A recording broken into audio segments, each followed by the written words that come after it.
Welcome to Skol Sessions, the Viking athletic podcast where strength meets smarts. I am your host, Eric Castiglione, owner and head coach at Viking Athletics. It is July 2022, and this month's topic is cardio versus conditioning. We're going to talk about the difference, how they play into one another, and all that fun stuff. But before we get into that, what am I drinking this month? Well, I'm filming this in the morning, so laying off the booze, and instead I'm enjoying a nice Witch's Brew coffee from Purgatory Roasters. I'm a big fan of supporting local businesses, and Purgatory is based out of Middletown, Connecticut, with locations in Branford, Southington, and fortunately for us, in West Hartford. They're located at 637 New Park Avenue in the Gastro Park, which is literally right up the driveway from the gym. So very convenient and delicious coffee. Skol. So the impetus for this month's podcast is a sort of myth / joke that has perpetuated the fitness space for quite some time. And lifters like to joke that anything over 5 reps is cardio. Unfortunately, I've discovered that for many of them it's actually not a joke, and they don't understand the benefits of doing cardio in addition to lifting. So we want to talk about that myth first, which is, again, it's a myth, it's patently false. And then we want to delve a little bit into conditioning after that. But before we can do that, we need to understand what cardio is. So the goal of cardio is to develop your circulatory system, the efficiency of your heart and its ability to pump blood, the efficiency of your lungs and the ability of them to get oxygen into your red blood cells for transport to the rest of your body. Why do we need oxygen? It fuels our aerobic energy system, which is one of 3 energy systems that we use to help our cells live, basically. Cellular energy and cellular respiration uses ATP, which can be produced in one of 3 ways that we care about, really. 2 of them are anaerobic, and 1 of them is aerobic. So it all depends on the muscle fiber types, what the cells are doing, your energy, all that fun stuff. But the end goal of cardio is to develop your aerobic system and your body's ability to cycle oxygen through it. And there's numerous ways to do that. We do zone 2 cardio in the gym twice a month.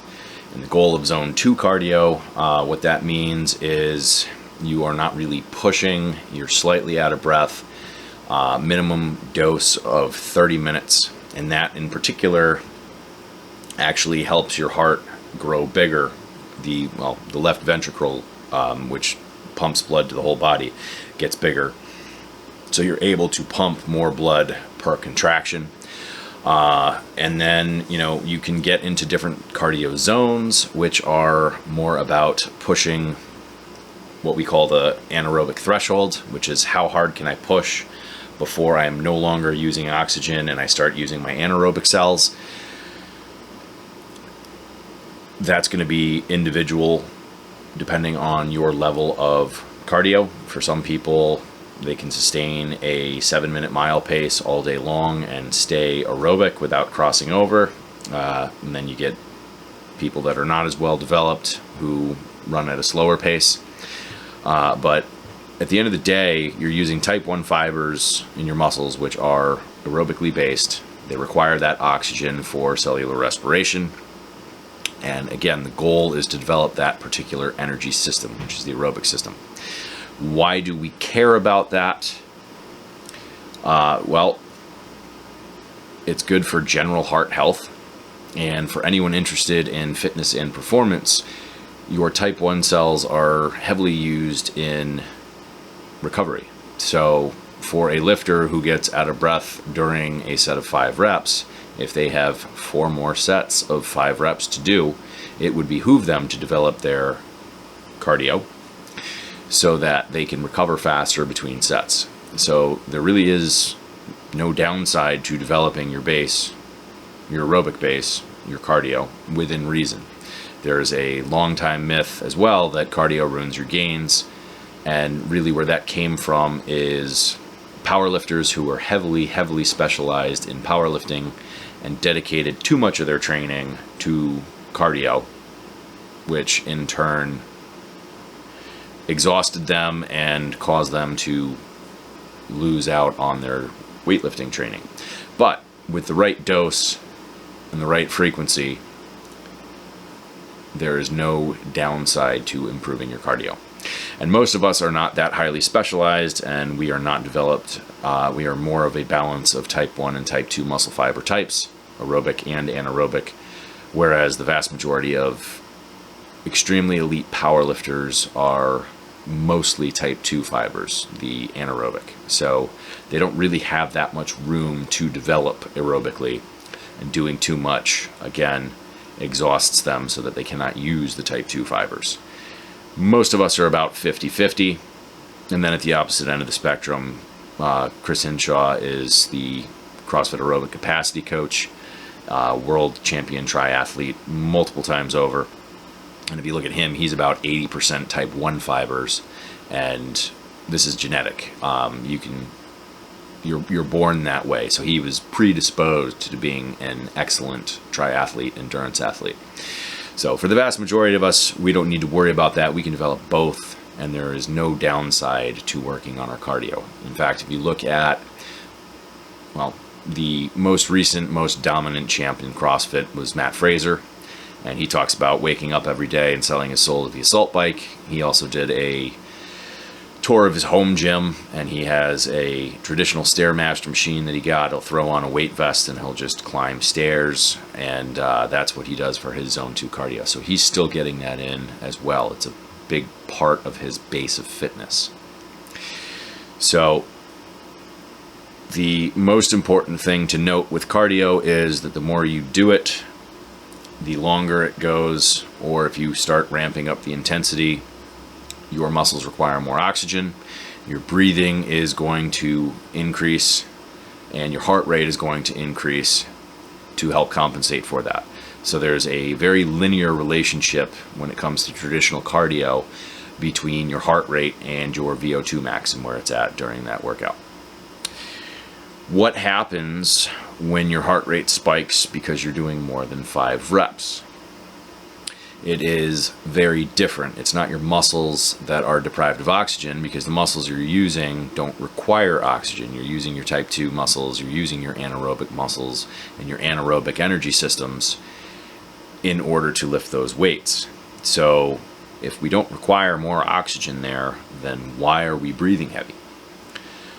What's actually happening is the weight that you are lifting is compressing the blood vessels in your muscles.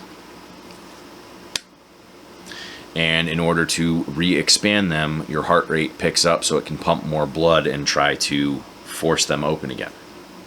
So there is a cyclical relationship between your heart rate and your breathing. And if my heart rate spikes, my breathing is going to spike, and vice versa. It's what happens when we're anxious. You know, your heart rate speeds up, you get a shot of adrenaline, your heart rate speeds up, and you start breathing hard. And that's why we tell people, if you can control your breathing, your heart rate will follow. Again, it's that cyclical relationship. So when it comes to the lifting, it is the compression that causes our heart rate to spike, and our breathing follows that. It is not because there is a higher demand for oxygen. So in that case, there is a non-linear relationship between your heart rate and your VO2 max.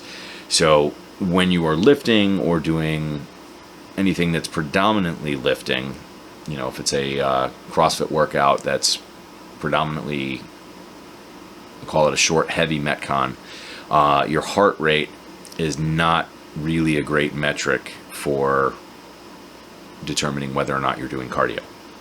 Now, that being said, once again, recovery is aerobic. So if I have developed my aerobic base, I will be able to recover faster in between sets there. So to have better recovery, lifters should do cardio. So again, 5 reps is not cardio. It is a different mechanism than what happens to your body during a cardio session. And it's important to understand what's going on underneath the hood and what's going on in your body. And the confusion occurs because you have similar feelings. You get out of breath and your heart rate spikes. So you feel very much the same, even though what's happening underneath is very, very different. It's a different mechanism completely. And we want to understand these things because the goal of training is to force the body to adapt in certain ways.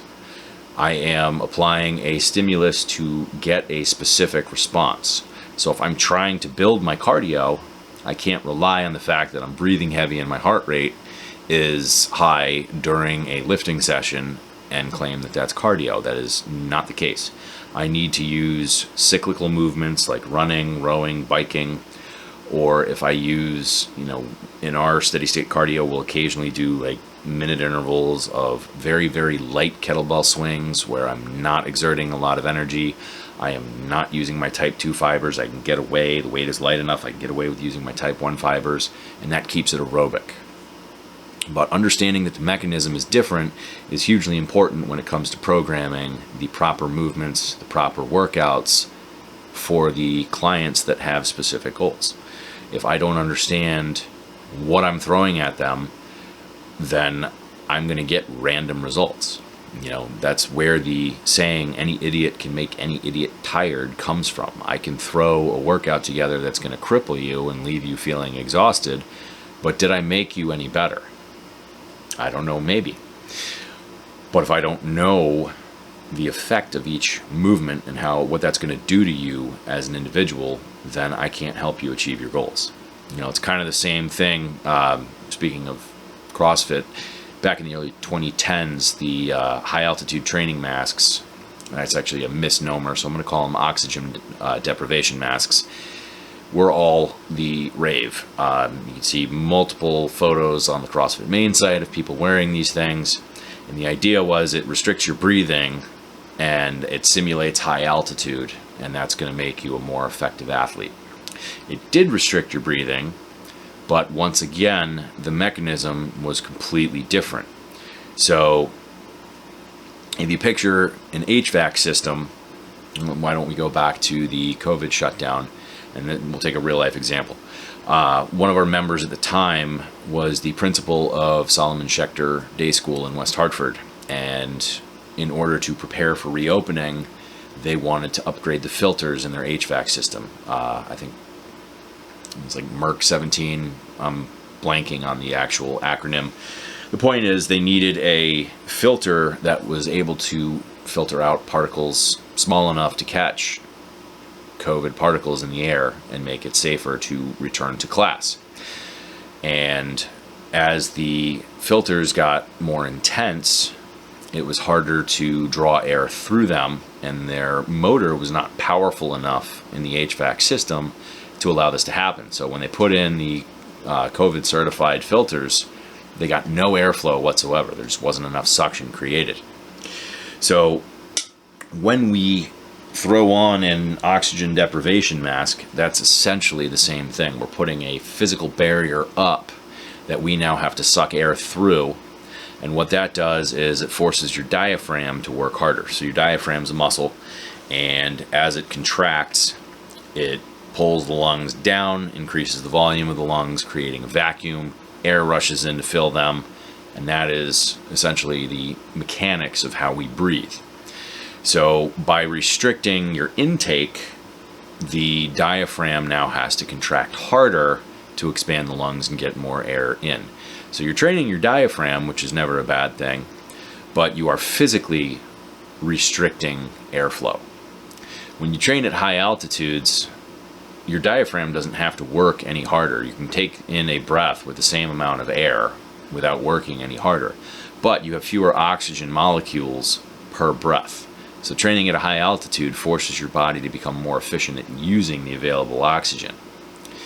It is vastly different than restricting your diaphragm. So again, both can help you become a better athlete, but it's about knowing what you are doing to the body and what adaptations you're forcing. If I use an oxygen deprivation mask in preparation for a trail run at a high altitude, it's not going to help me in any way, shape, or form. It's completely different. So, good to know these things. At the end of the day, it comes down to applying the right stimulus for the right job for the right person. So that's why we care about this. Cardio and conditioning are not the same. Lifting 5 reps is not cardio. And that brings us to what is conditioning. We've already covered the 5 reps. That I wouldn't call that conditioning. I'd call that strength training.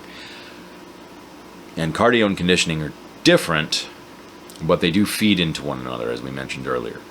So if the point of cardio is to develop your aerobic system, there are 4 components of conditioning, and one of them is the development of energy systems. That is the first component. So again, there are 3 energy systems, and only one of them is aerobic. That your aerobic system, your oxidative system. So if I don't develop the other 2, then I don't have equal development across all 3, and my first component of conditioning is going to be suffering. So it is very possible to have excellent cardio, but absolute crap conditioning. The example I come back to there is before my father joined the gym, he used to do 90 minutes on the elliptical every day. And, he could go and go and go, and he would talk about how he would do that without even getting winded, but then we'd put him through a 6-minute workout in CrossFit class, and he'd be absolutely shot to hell afterwards. And again, it's the lack of development of the other 2 energy systems there. Take the converse of that. Also during our shutdown, we would program maybe 2 days a month of steady state cardio, and it would be, okay, you're going to row for 30 minutes or go for a jog for 30 minutes. When we were not running group classes and people were home, we were a little, call it more ambitious and less concerned with keeping people excited. It was not hard to sit at home on a rower for 30 minutes if you could put the TV on, as opposed to doing that in a CrossFit class where you're sitting on a rower for 30 minutes and it's just boring. And during that time, we had 2 of our athletes. They were our most competitive CrossFit athletes and probably our most well-rounded athletes in the gym at the time, who could not actually sit on the rower for 30 minutes. They were both like, got bored, decided to turn this into 10-second sprints as an EMOM for 10 minutes. And what that showed was a big part of their boredom was likely due to the fact that their aerobic systems were not well developed. Their anaerobic systems were very well developed. 10-second sprint, that is your phosphate system. That is the first energy system that you use no matter what you're doing. It's basically free energy. It burns out in less than 10 seconds and takes a long time to recover. Like a 1 rep max lift would be a good example of that. But there are no adverse side effects. You don't get sore from doing that and using that energy system. When people talk about the muscle burn that they get, that is when you're using your glycolytic system, the second anaerobic energy system, and that has painful side effects when you go to exhaustion in there. So it's possible to have your anaerobic systems very well developed, but not your aerobic system. So you could have decent conditioning in short time domains, but no long-term stamina. I would actually put myself in that category right now. I've been heavily power focused for several years now. And it's also possible to have great cardio, but crap conditioning. So energy systems development is one piece of this. And, we try to stick to, for pure energy systems development, we try to stick to cyclical movements, because the second piece of this is movement efficiency and movement capacity. So if you take a workout like Fran, and I am not efficient with my thrusters, I'm pitching forward on my toes, I'm going to eat up energy unnecessarily because I can't keep my bar path straight and I can't keep my body squared away. The other side of that would be movement capacity. How many thrusters can I do without my heart rate spiking through the roof and me crossing heavily into that anaerobic plane where I'm forced to slow down? If I go too far over my anaerobic threshold, my body can't keep going. I need to slow down. I need oxygen to recover. So the more efficient I am with my movement patterns, the less that spike happens. So how far can I go, that's my capacity, without exceeding that next threshold? So if you ever looked at Rich Froning when he did the CrossFit Games, it pretty much looked like he was never really trying. He was very, very consistent in all of his movements. It looked like he always did just enough to win, and that is because he was very efficient with his movements. It's also because he had mastered number 3 when it comes to conditioning, which is skill and technique, which basically boils down to pacing. And for a long time in the CrossFit world, pacing was a dirty word. You know, you could read an article. We had, blanking on his name, but he was a CrossFit Journal reporter that went into a rival fitness method called Jim Jones. I won't get into the history of Jim Jones versus CrossFit, but the guy that ran Jim Jones, if you've ever seen the movie 300, he's the one that did all the training for all the actors in 300. Similar but different. And they wanted him to pace a workout, and instead he kind of started out all out and tried to hang on. And, you know, he still had the top score of the day, but he wasn't getting the benefit that they were going for. So he's like, whatever, I won. But that wasn't really the intent of the workout. So what do we mean by that? I'm going to come back to Chris Hinshaw, who runs the aerobic capacity course, and he talks about Jason Khalipa's first time running a mile. When he started working with Jason Khalipa in the earlier 2010s, Jason had never run a mile run. He's like, well, what's your mile time? Jason says, I don't know. So they get to the track the next morning, and he asks Jason what his strategy is. He goes, what do you mean? He said, how are you going to tackle this? He said, I'm going to run a mile. He goes, that's not a strategy. What's your plan for each lap? He goes, I'm going to start out hot and hope to God I can hang on. And Chris actually just posted this earlier this week. It's a great clip on Instagram that hope is not a strategy. Learning to pace is very, very important, because it is how hard you can push without crossing into that anaerobic threshold. So in the case of a mile, again, your first lap is probably going to be your fastest, because you got about 10 seconds of free energy in there. That's the phosphate system. So you take off fast, and then you settle down so that you don't cross into that anaerobic threshold too fast. Laps 2 and 3 should hopefully be close to 1, but they're going to be your slowest. Usually 3 is slower than 2, because that's when fatigue starts to kick in. And then lap 4, you pick it up again because you're on the home stretch. And if you cross into that anaerobic zone, doesn't really matter, you're done after it. So laps 1 and 4 are usually the fastest, and then 2 and 3 are usually a little bit slower. And if you go into the mile run with that mindset and you have that kind of plan, you can keep track of your splits. Now I've turned this into a skill workout as opposed to hoping to God I can just hang on. And once again, I come back to Rich Froning here. If you ever watched him when he was a 4-time champion, it never looked like he was pushing that hard. It always looked like he was in control the entire time he was working out, and always did enough to win. So I feel like we never really saw what he was truly capable of, because he never had to push 100% in order to win. So we've got energy systems development, we've got movement efficiency and threshold or capacity, we've got skill and technique, and then the last one is also mental fortitude.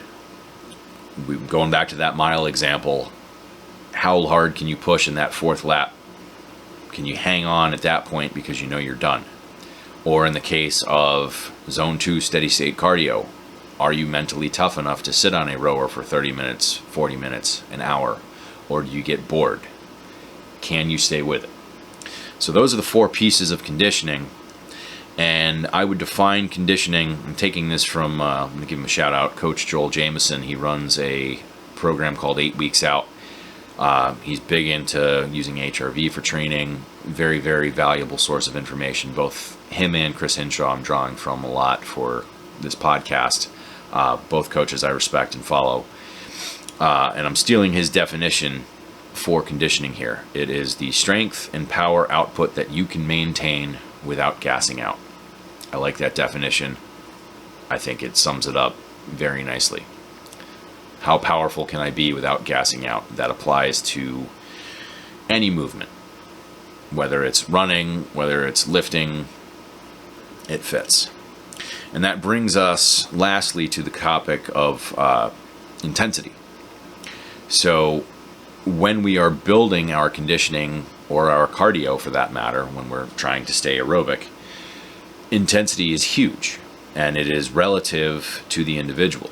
So if I can run at a max pace a 10-minute mile, and I'm trying to build my aerobic system, my pace is going to be slower than my max effort 10-minute mile. I'm going to be running at maybe a 12-minute, maybe a 13-minute mile.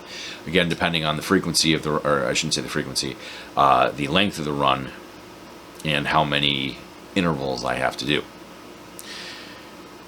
Whereas somebody who is able to run a 5-minute mile is going to be running at a much faster pace for the same duration, or the same distance rather. Their duration is going to be significantly shorter because they can run faster.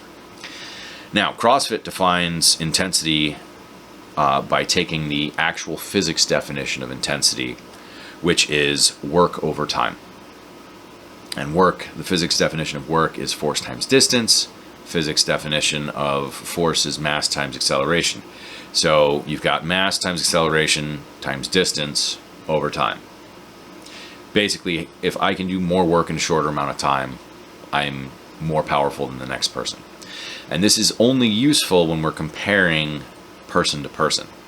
So my older brother and I used to joke about this. I'm shorter than he is. He's got much longer limbs, and I can outbench him. But he's like, well, you're doing less work. You don't have to move the bar as far. Which, from a physics perspective, is absolutely true. But, you know, we can talk about power. Maybe I'm moving a shorter distance, but how much faster am I moving the weight than he is? And if I can make up enough time, then I've changed the denominator and increased the power. So you can argue from person to person using these physics definitions, but at the end of the day, we don't really care about that when it comes to the individual. We're all about improving the individual. CrossFit is a sport where you can't really be concerned, for the most part, with what somebody else is doing. You know, if you're running against someone or you're in heat and you got a lane, you can keep an eye on other people and kind of see where they're at to see whether or not you need to pick it up or not. That's a little bit different than, say, a basketball game where I'm trying to fake somebody out and I'm trying to literally beat that person one-on-one, or a wrestling match where I have to physically subdue my opponent. This is all about you getting the best performance that you can give, and hopefully it's good enough to win. So from that perspective, we only care about intensity as it relates to the individual. We use percentages when it comes to lifting. How intense is today? Well, if I'm lifting 95%, that's a very intense day. If I'm lifting 70%, that is a much less intense day. When it comes to running, we talked about pacing and how an athlete running 13-minute miles might be just as intense a workout for them as the runner with a 5-minute mile time doing 7-minute intervals. It comes down to the individual. And if we look at what the gym's doing right now, we are doing row intervals. We're going to be testing our 2K, but we started trying to make this highly individual by having everyone do a 1K time trial. That gave us our 100% effort, and all of our paced intervals are sort of based around your pace for that 1K, your max effort 1K pace.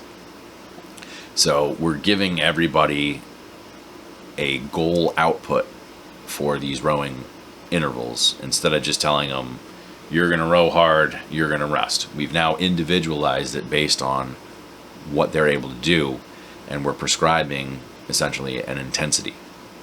So when it comes to The third aspect of conditioning, the third component, skill, technique, pacing. If you know your individual numbers, if I know what my max effort run looks like and I can gauge my intensity based off that, I'm going to have a much easier time pacing and I can improve my conditioning. So we care about relative intensity, and to be fair, CrossFit has adopted Chris Hinshaw's approach, and instead of having people go out hard and try to hang on, they've come around to his way of thinking. They hinted at it actually in my L1 back in 2010, where they mentioned relative intensity and talked about the highest intensity that an individual can output based on their physical and psychological tolerances. But they never went at the time far enough into making the leap into, is that pacing, or are we just going to die for points here in the hopes that we'll get a more intense output? So if you look at a graph, Whiteboard Daily had a great graph where they're talking about burning out, having to rest in the middle of a workout, and then you get a little more in after you've recovered. So a good example would be, I'm trying to do 100 push-ups. If I go all out on my first set and manage to crank through 50 of them, and then I absolutely fail, I'm going to be down to small sets for the remainder of my 100, and I'm going to have long breaks because I've already hit that failure point. Whereas if I know I can do 50, and I decide I'm going to do 20, take a quick breather, I'm going to do 20, take a quick breather, and I do that 5 times, my finish time is probably going to be faster than if I went all out and did 50 and then small sets after that. So if I'm now using physics definition, in both cases I'm doing the same amount of work, but now I've decreased the time because I had a better pace. So that's where that comes into play. And again, that's part of your conditioning as well. So, to sum everything up, intensity is relative. We care about it from an individual perspective. It is a big part of component number 3 of conditioning. And cardio is a part of component number 1, which is energy systems development. Cardio is about developing your aerobic system, your cardiovascular system. Conditioning is how much strength and power you can output without gassing out. It is possible to have good conditioning and bad cardio. It is possible to have bad cardio and good conditioning. They all interplay, and it is important to understand the difference between them, the interplay, and that way when you're programming for your clients, you can get the right output for the right clients. At the end of the day, it all comes down to what their goals are and can I help them achieve their goals. And if I don't understand what's going on physically, then I'm throwing random stuff at them that probably won't help them achieve their goals. And again, that's what it's all about. Anyway, we'll catch you guys in August. I hope you enjoyed this podcast. Feel free to ask any questions. If you are not a member and you're interested, please go to our website, click the link to schedule a No Sweat intro. We're happy to talk with you about your goals, your training history, and we can come up with a path forward for you based on those goals. Maybe it's CrossFit, maybe it's not. We offer other services as well. Skol.